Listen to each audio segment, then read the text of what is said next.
ఒకళ్ళని కాపీ చేసి పాడే రకం కాదు.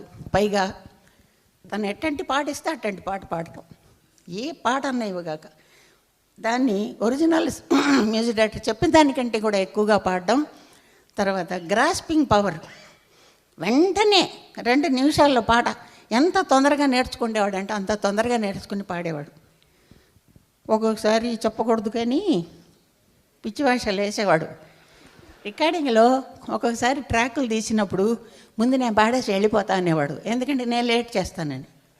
అవునా కదా? నన్ను వెయిట్ చేయించి తను పాడేసి వెళ్ళిపోయేవాడు. అంటే ఏందే 10 చోట్ల పౌరోహిత్యం చేసుకుంటే పురోహితుడు. ఇక్కడి నుంచి ఇంకో స్టూడియో, అక్కడి నుంచి ఇంకో స్టూడియో, దూకి దూకి వెళ్ళి పాడుతూ ఉండాలి కదా. అందుకని ముందు నేను పాడేస్తాను చెప్పి తన పోర్షన్ తను పాడుకుని నన్ను పాడనీయకుండా తర్వాత నా పోర్షన్ నేను పాడుకునేదాన్ని. ఒక్కొక్క రోజు ఎప్పుడన్నా ముందు నేను పాడేదాన్ని అనుకోండి, తను లేనప్పుడు నా పోర్షన్ ముందు ట్రాక్లో పాడేదాన్ని, తర్వాత తను వచ్చి పాడేవాడు. అప్పుడు కూడా కొన్ని మాత చెత్తనాలు చేసేవాడు. ఏమిటో తెలుసా, ఒక సంగతి నేను పాడాను అనుకోండి, మొట్టమొదటిసారి నేను పాడను, మ్యూజిక్ డైరెక్టర్ ఏం చెబుతాడో అదే పాడతాను.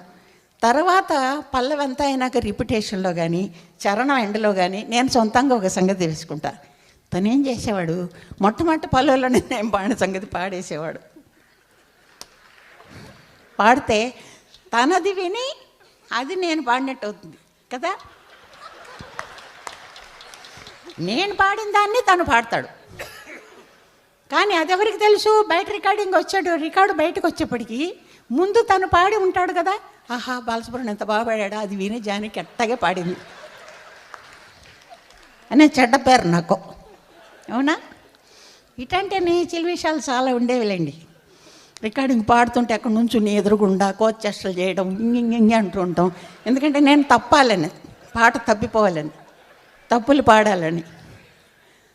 కర్మంగాలు ఎప్పుడన్నా నేను పట్టించుకునేదాన్ని కాదు.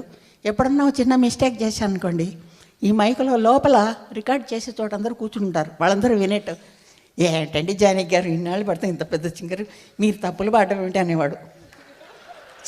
చేసి మదచెత్తనం చేసి. అవునా? అక్కడి నుంచి మా ఆయన వచ్చేవాడు కదా, రికార్డింగ్ మా హస్బెండ్ వచ్చేవాడు కదా, లోపల కూర్చుండేవాడు. తర్వాత నన్ను తిట్టేవాడు, ఏంటి జాగ్రత్తగా పాడకూడదా, కరెక్ట్గా పాడకూడదా, ఇక్కడ అందరూ విని ఏమనుకుంటారు అసహ్యంగా, అతని చేత నువ్వు ఏంటండి ఇది పాడించిన పాట అనిపించుకుంటావా అని తిట్టేవాడు. ఈ అక్షంతలన్నీ నాకు చెప్పాలి, కొన్ని విషయాలు దాచిపెట్టకూడదు.